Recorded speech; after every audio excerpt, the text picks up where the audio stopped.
Hello guys, कैसे हैं आप? माय नेम इज विवेक धर्मशी और आज हम एक वीडियो बना रहे हैं और ये जो वीडियो है ये है कंपनीज एक्ट 2013 का chapter number 3 that is prospectus. Yes, chapter number 3 जो कि प्रोस्पेक्टस के बारे में है और प्रोस्पेक्टस के रिलेटेड जो कंपनीज एक्ट में सेक्शंस हैं वो है सेक्शन 23 से लेकर सेक्शन 42 तक।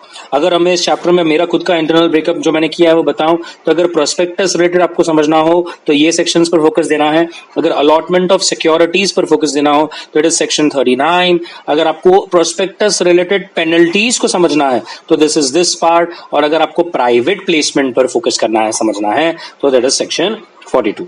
आई will also bring to your notice कि हमारे एग्जाम पर्सपेक्टिव से ये सेक्शन जो है हमें एप्लीकेबल नहीं है। समझने के लिए मैंने सेक्शंस को कुछ जगह पर कवर किया है बिकॉज नॉलेज लेने में कोई दिक्कत नहीं, बट आप याद रखें कि एग्जाम में जब आप रीड करें तो ये सेक्शंस आपके लिए एप्लीकेबल नहीं है। तो आइए जल्दी से शुरू करते हैं हमारा पार्ट 5। यस, ये हमारे प्रोस्पेक्टस चैप्टर की सीरीज का पार्ट 5 है। हमने इसके पहले 4 पार्ट्स पहले ही बना लिए हैं, तो अगर आपने पहले 4 पार्ट्स नहीं देखे तो आई विल स्ट्रांगली रिकमेंड कि पहले आप वो देखें बिकॉज प्रोस्पेक्टस की series is continuing and it's एक के ऊपर एक बिल्डअप होता है, बीच में से आके कोई मतलब नहीं है, अच्छी तरह से नहीं समझे। इससे मैं आपको बोलूंगा कि आप पहले स्टार्ट से देखिए और अच्छी तरह से पार्ट 5 को फिर कंटिन्यू करें। श्योर? तो चलिए आगे बढ़ते हैं।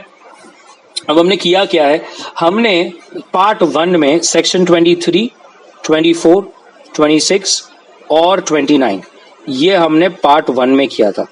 मैं आपको ये एक बार क्लियर कर दूं, ये हमने पार्ट 1 में किया था, जिससे अगर आप यही वीडियो देख रहे हैं तो आपको आइडिया आ जाए कि कौन से पार्ट में कौन से सेक्शंस थे। उसके बाद हमने क्या किया, उसके बाद हमने सेक्शन 31, 32, 33 ये हम पार्ट 2 में किया। उसके बाद हमने सेक्शन 25, 27 और 28 ये हमने पार्ट 3 में खत्म किया। उसके बाद हमने 34, 35, 36 एक मिनट,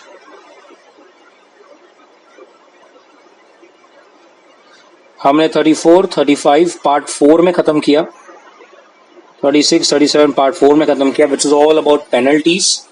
सेक्शन 38 तो आपको मालूम है कि नहीं है।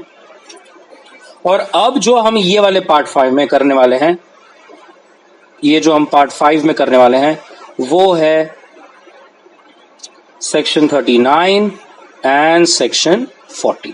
These 2 parts we will be doing in this particular part। तो सेक्शन 39 और 40 आइए जल्दी से देखते हैं क्या कह रहा है ये वाले पार्ट में, पार्ट 5। नाउ सबसे पहले सेक्शन 39 अलॉटमेंट। अब allotment of securities very simple, very easy, standard. क्या कहता है ये कहता है कि what is the minimum amount that you should receive to make sure कि आपका जो ये पब्लिक ऑफर है वो सक्सेसफुल हो। सो रूल कहता है कि अगर आप कंपनीज एक्ट देखेंगे तो कंपनीज एक्ट के हिसाब से what ever the amount is stated in the prospectus, yes, what ever amount is stated in the prospectus, it is deemed कि आपने वो अगर वो अमाउंट जो आपने प्रोस्पेक्टस में स्टेट किया अगर उतना आपको मिल जाता है तो हम समझ लेंगे कि आपका जो पब्लिक ऑफर है वो ठीक से हो गया। लेकिन कंपनीज एक्ट में क्लियरली कहा गया है कि whatever the amount stated in the prospectus और the percentage prescribed by SEBI. तो अगर हम सेबी के हिसाब से देखें तो इट इज 90%, मतलब 90% of the total issue size has to be what, subscribe. Sure about this? पक्का? नेक्स्ट, एप्लीकेशन पर मिनिमम कितना आना चाहिए। अब अगर हम फिर से कंपनीज एक्ट के हिसाब से देखें तो एप्लीकेशन पर नॉमिनल अमाउंट का एटलीस्ट 5% आना चाहिए। लेकिन अगेन कंपनीज एक्ट में लिखा है कि और what ever the SEBI states, और सेबी के हिसाब से it is 15% of nominal value, और एक पर्टिकुलर सब्सक्रिप्शन अमाउंट जो है, एक पर्टिकुलर सब्सक्रिप्शन जो अमाउंट होता है वो उसका मैक्स 15,000 रहेगा। इट इज नॉर्मली 10,000 से 15,000 के बीच में। तो एक पर्टिकुलर लॉट जो साइज होती है, लॉट साइज जो होती है वो 10,000 से 15,000 के बीच में होती है। ऑब्वियसली हर पब्लिक ऑफर जो है वो 15,000 तक पूरी अमाउंट को यूटिलाइज करना चाहता है। जैसे फॉर एग्जाम्पल एक एग्जाम्पल ले लेता हूं, अगर समझ लीजिए कि एक शेयर है 150, समझ लीजिए 160 का है, एक शेयर 160 का है, तो हर कंपनी को चाहिए कि वो पब्लिक से जितना से ज्यादा हो सके उतने ज्यादा पैसे ले, तो 115,000 is the maximum amount, so 115,000 divide by 160, so this comes to 93 point something. तो वो क्या करेंगे, 93 शेयर्स का एक लॉट बनाएंगे, मतलब जिसको भी कंपनी के शेयर सब्सक्राइब करने हैं उसको मिनिमम 93 शेयर्स लेने पड़ेंगे या फिर 93 के मल्टीपल्स में, क्योंकि एक लॉट 93 शेयर्स का है और एक शेयर 160 का है, इसलिए उस कंपनी को 93 इंटू 160 14,880 रुपीज मिल जाएंगे। 15,000 से ऊपर नहीं जा सकता। श्योर। तो हमने इस चार्ट में क्या देखा कि मिनिमम अमाउंट तो कितना सब्सक्राइब हो जाए तो आपका आईपीओ सक्सेसफुल हो जाएगा, और एप्लीकेशन पर आपको कितना मिनिमम आना चाहिए। क्लियर है? नेक्स्ट, अब ये टाइम लिमिट क्या है सब्सक्राइब होने की, मतलब कितने समय में आपको अपना पैसा मिल जाना चाहिए। तो ये पूरा चार्ट हमने बना रखा है, एकदम अच्छी तरह से उसको देखिए। रूल कहता है अगर समझ लीजिए आप पर कंपनीज एक्ट लागू है तो with in 30 days of the issue के 30 डेज के अंदर अंदर आपको अपने सब्सक्रिप्शन का पैसा मिल जाना चाहिए। लेकिन समझ लीजिए आप लिस्टिंग की प्रोसेस में, तो ऑब्वियसली फिर आपको सेबी रूल्स लग जाएंगे। सेबी के अंदर देयर आर टू थिंग्स, एक आपका इशू इज नॉट अंडरराइटेड, तो आपने अंडरराइटर को अपॉइंट नहीं किया है, या तो फिर आपने अंडरराइटर को अपॉइंट किया है, बराबर है। अगर आपने अंडरराइटर को अपॉइंट नहीं किया है तो रूल कहता है जिस दिन आपका इशू क्लोज होता है वही दिन पर आपको अपने पूरे सब्सक्रिप्शन का पैसा मिल जाना चाहिए। Are you getting this? और अगर आपने अंडरराइटर अपॉइंट किया है तो 60 days from the date of closure, मतलब अगर अंडरराइटर अपॉइंट नहीं किया है तो closure of issue is the last date जब तक आपको पैसा आ जाना चाहिए। अगर आपने अंडरराइट कर रखा है तो क्लोजर से 60 डेज तक, क्लोजर से 60 डेज तक आपको अपना पैसा आ जाना चाहिए। अब समझ के चलिए कि आपको पैसे पूरे नहीं आए तो आप क्या करोगे। तो रूल कहता है in case of company and in case of SEBI which is not underwritten the rule is same, और SEBI underwritten है उसका रूल अलग है। अब यहाँ पे लिखा है अगर आपको नहीं मिलता है तो आपको 15 दिन के अंदर अंदर, अगर आपका पूरा पैसा सब्सक्राइब नहीं होता है तो 15 दिन के अंदर अंदर आपको जितना भी पैसा मिला है वो आपको पूरा लौटा देना पड़ेगा, वो आपको पूरा रिफंड कर देना पड़ेगा। Are you getting this? और सेबी के केस में अगर आपने अंडरराइटर अपॉइंट किया और क्लोजर के 60 डेज हो गए, अब आज 60th डे और आपको पूरा पैसा नहीं आया है, पूरा सब्सक्राइब नहीं हुआ है, तो गाइज आपको 10 दिन के अंदर अंदर पूरा पैसा लौटाना है, मतलब 61 से लेके 70th डे तक आपको पूरा पैसा लौटाना है। रूल कहता है अगर आप 10 दिन के अंदर पैसा नहीं लौटाते तो फिर आपको तो वैसे भी लौटाना है, प्लस 15% ब्याज, 15% इंटरेस्ट भी आपको भरना पड़ेगा। Sure about this everybody? तो this is what it is stated in the section 39। 39 क्या कहता है? 39 कह रहा है अबाउट अलॉटमेंट ऑफ सिक्योरिटीज, जिसमें वो कहता है कि मिनिमम अमाउंट कितना सब्सक्राइब होना चाहिए, एप्लीकेशन पर कितना मिलना चाहिए, और टाइम लिमिट क्या है, कब तक आपके पैसे आ जाएं, और अगर नहीं आते तो क्या करना है। नेक्स्ट रूल कहता है कि जब कभी भी कंपनी अपने शेयर्स को अलॉट कर दे, यस, तो उसे रजिस्ट्रार आरओसी के साथ एक रिटर्न ऑफ अलॉटमेंट फाइल करना पड़ेगा। यस, एक रिटर्न ऑफ अलॉटमेंट फाइल करना है, उसमें सब डिटेल्स होती है कि आपने कितने शेयर्स किसको अलॉट किए एंड सो फोर्थ। तो रिटर्न ऑफ अलॉटमेंट आपको आरओसी के साथ फाइल करना है। रूल कहता है अगर आपने डिफॉल्ट कर दिया तो every company and its officer will be liable to a penalty, और लाइबिलिटी आपकी पेनल्टी अमाउंट क्या है? आपकी पेनल्टी है 1000 for each day during which the default continues, और 1 lakh rupees whichever is less. Sure about this?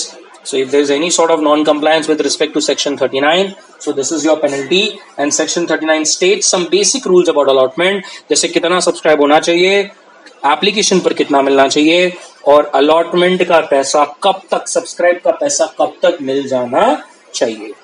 Sure about this? Return allotment का भी आपको बोला, और अगर नहीं तो आपको ये पेनल्टी बता दी। Sure? So this is your section 39।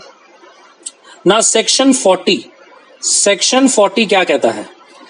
This is section 40, and section 40 is securities to be dealt with in stock exchange, right? Securities to be dealt with in stock exchange. अब ये जो section 40 है ये normally 2 चीजों पर ज्यादा चर्चा करता है।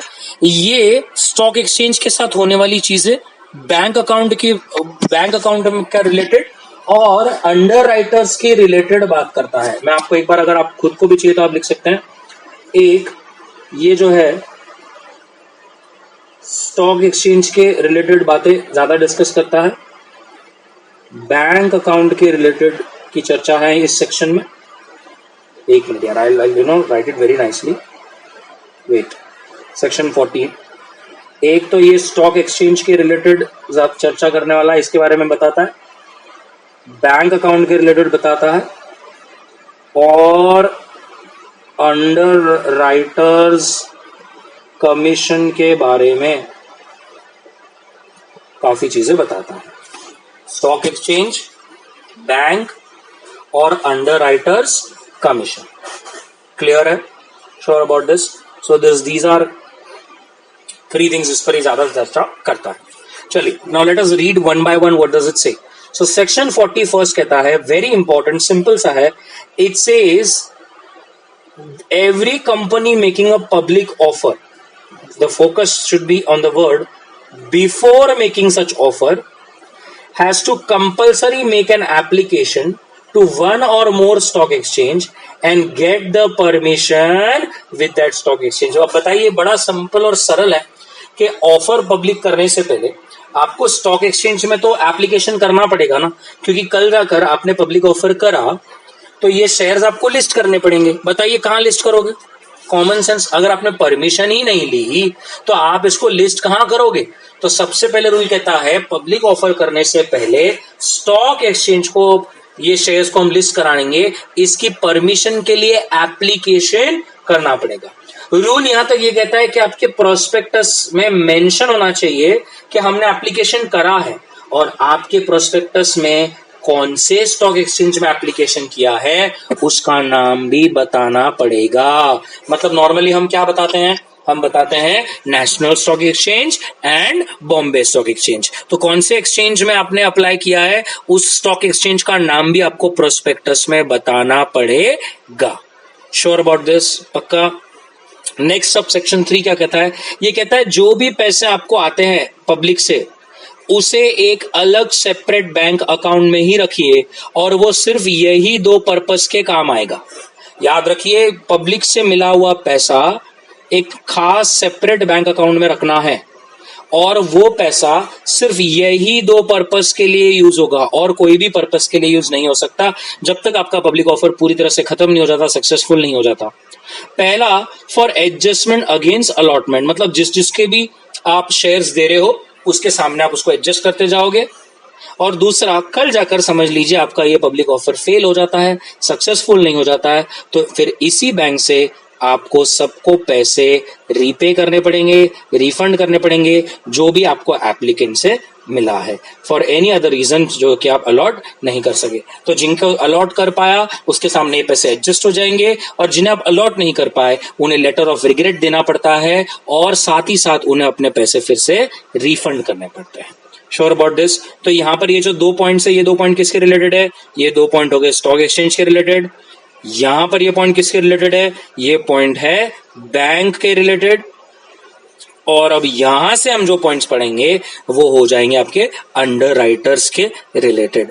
तो ये क्या कह रहा है और आगे देखेंगे, any condition permitting to require और bind any application for securities to waive compliance will be void. Obviously you cannot put any other condition which actually waives you from such requirements, because ऐसी कोई condition उसमें डालना is void. Rule कहता है if you the default is made then the company and every officer is liable.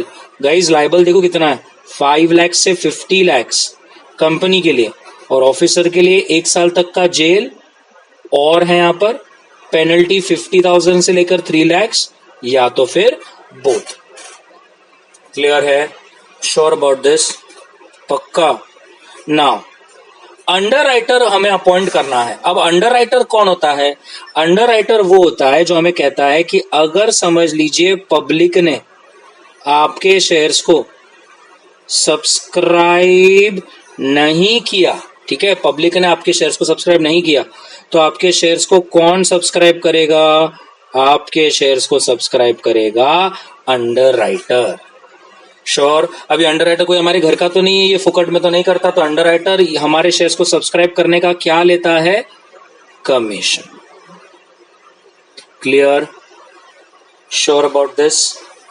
पक्का? Everybody? सो याद रखना है कि अंडरराइटर जो है वो हमारे शेयर्स को सब्सक्राइब करने के लिए एक कमीशन हमसे चार्ज करता है।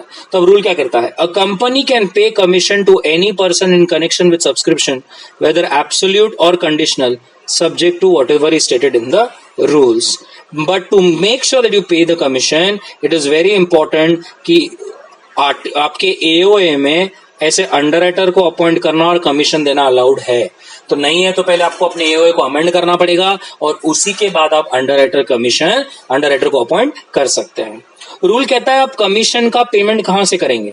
तो वो जो शेयर्स से जो हमें पैसे मिले हैं, जो प्रोसीड से पैसे मिले हैं, एक तो आप उधर से भी कर सकते हो या आपके प्रॉफिट आपके P&L से कर सकते हो या दोनों में से आधा आधा कर सकते हो, उसमें कोई दिक्कत नहीं है। मैं आपको एक पॉइंट यहां पर बता दूं अगर आपको मालूम नहीं है, हम कमीशन का पैसा कैश में या इन काइंड में भी दे सकते हैं।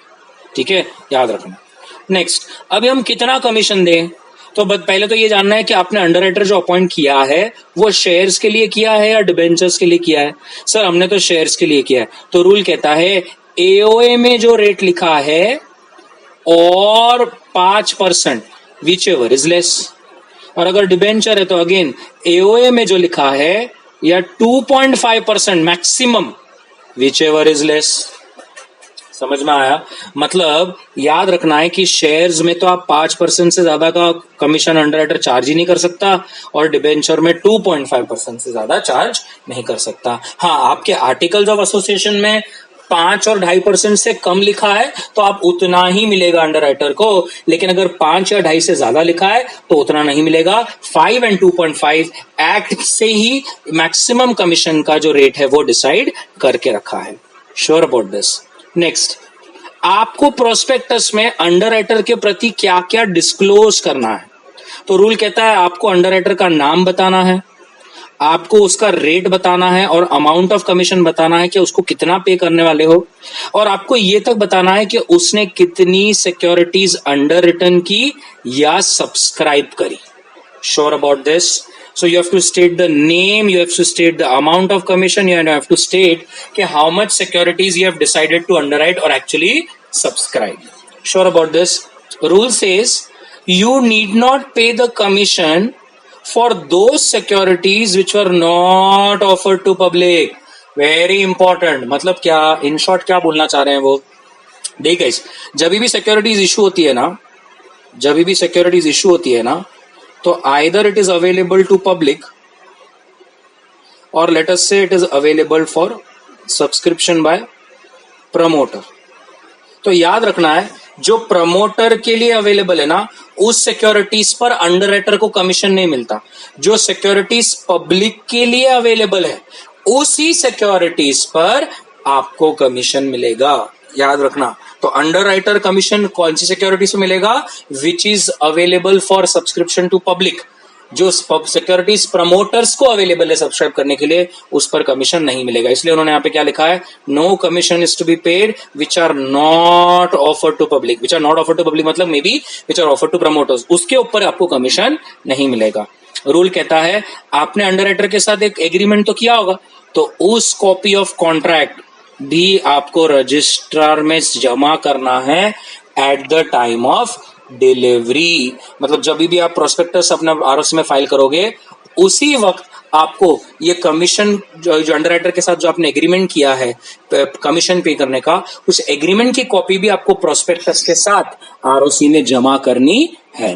तो ये सारे पॉइंट्स हैं सेक्शन 40 में with respect to underwriter, with respect to bank and with respect to stock exchange. So these are the three things that are normally covered in section 40 और section 39 में return of allotment के बारे में बोला, time limits के बारे में बोला, अलॉटमेंट में कितना अमाउंट सब्सक्राइब होना चाहिए और एप्लीकेशन पर मिनिमम कितना मिलना चाहिए, इन बातों पर चर्चा किया। Sure about this? So this is from my side with respect to section 39 and section 40. ये हमारा पार्ट 5 है। इसके बाद हम एक पार्ट बनाएंगे, वो आखिरी पार्ट होगा जो सिर्फ और सिर्फ पार्ट 6 रहेगा, जो बात करेगा section 42 private placement per, which is very important from the exams perspective also.